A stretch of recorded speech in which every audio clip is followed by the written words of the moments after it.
Drill with some Forstner bits, which will allow you to cut larger holes essentially. We've got wood chisels, and over on this table we've got some wood saws. Clamp your piece down before you begin, so there'll be a quick clamp, maybe more on this table.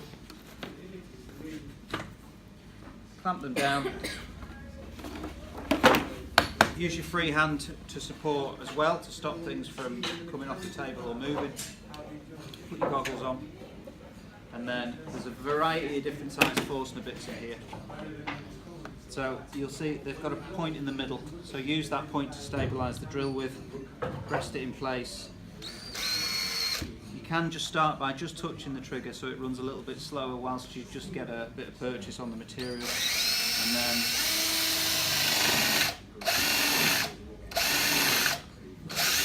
I would usually run it like that in short bursts, just so you can see precisely how far you're getting in.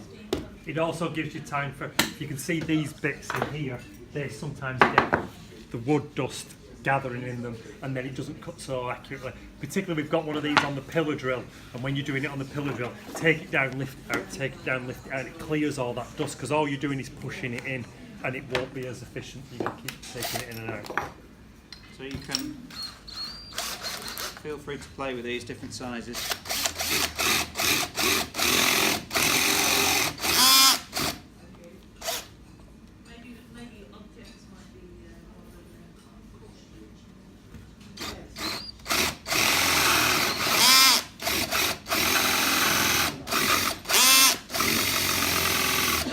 That's quite common. Can you see that the drill's just getting caught in it? Just Partly because I've got the drill not quite set right. There's a torque on all drills that have a natural resistance point where they stop. It's for sending screws in so you don't overscrew things. But when you're drilling, you ideally want the setting on the drill set in there so it doesn't have that cutout thing. It's so you can send screws into something at all the same pressure. Which is, the pressure gets spread, the bigger the Forstner is. And the wider it becomes, the more difficult it becomes to get a sort of steady or a level cut from the bit. So this might be an instance in which the pillar drill that we used earlier on, where I said you get a precise 90-degree purchase on the material, that this would be a good example of when that would be really useful. In different conditions when we weren't just kind of testing. You'll find that maybe when you want to do something, you go to the pillar drill, you've got a bit of wood that's too big, can't get at the bit. So there are limitations with both tools. You've got to work through them depending on what you're doing. We've also got some wood chisels, just a few of them laid out here. There are more in the cupboards if you find yourself waiting around for people to finish with them. Plywood's particularly good for this kind of work because it's built up in layers, so a chisel would be able to just take away one layer. It's really good for, has anybody ever made woodcuts? For printmaking with. This is great stuff for it, plywood, because you can fairly accurately take away a certain amount of material. And it's easy to see how much you're taking away because the timber is built in layers. So generally speaking, aim away from yourself, don't chisel towards yourself. Use a wooden mallet. And as with any of the tools we're working with, hand tools, and especially when we get to the saws in a moment, just take a moment. So many people I saw in this morning's session had, because it was the first time they'd used things, they were stood like miles away from it, and they were holding it like this, and it's just way more dangerous. Get close to the tool, steady yourself, make sure that you've got everything in hand. You've got your PPE on. And then just start to, okay, we're probably going to need a couple of clamps on here because you can see that material is moving about. If you do notice that, rather than saying, oh, it'll be fine, I'll just hold it with my other hand or whatever, just get another clamp. We've got loads of them.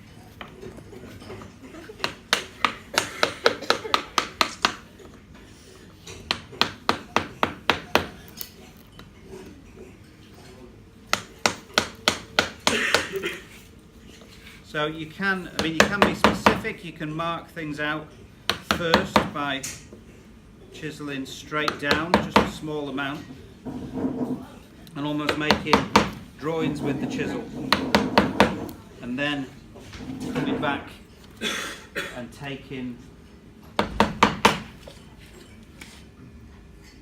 coming at things from a slightly more acute angle and just removing larger pieces of material. All right? Yeah.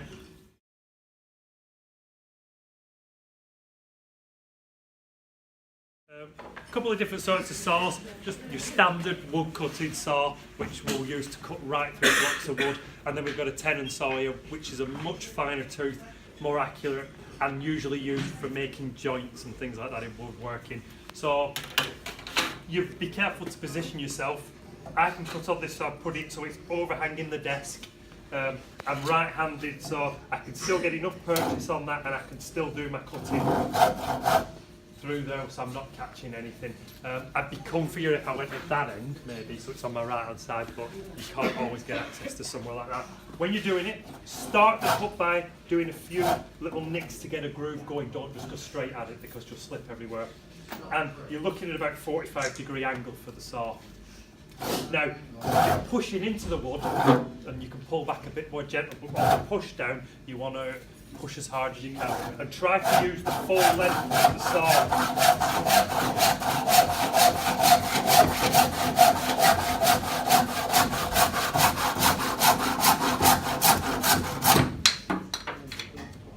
So exactly what the bandsaw would do, but you're doing it manually. The difference between that and that one, this will go right the way through. This has a block on there, so you can't actually go through all blocks of wood. But you might want to cut notches out of this with that to use with the chisel. So if I quickly put some notches in, not accurately, but you could measure these out.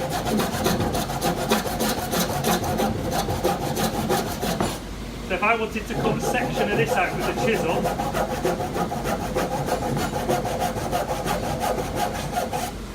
and I wanted to cut that out, so I didn't have that left, what I'd do is I'd cut my two lines in, and then I'd cut some more feathering joints in.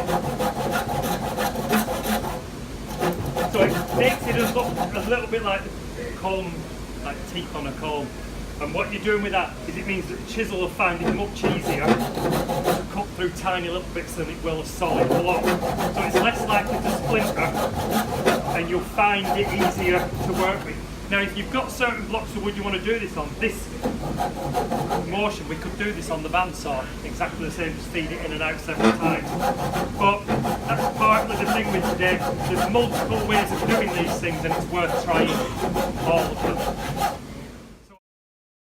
And then we can go in the depth one and start taking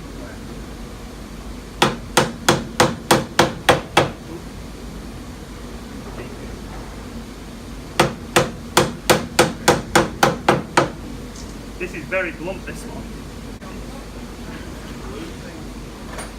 And I've got a, what's it called? Got a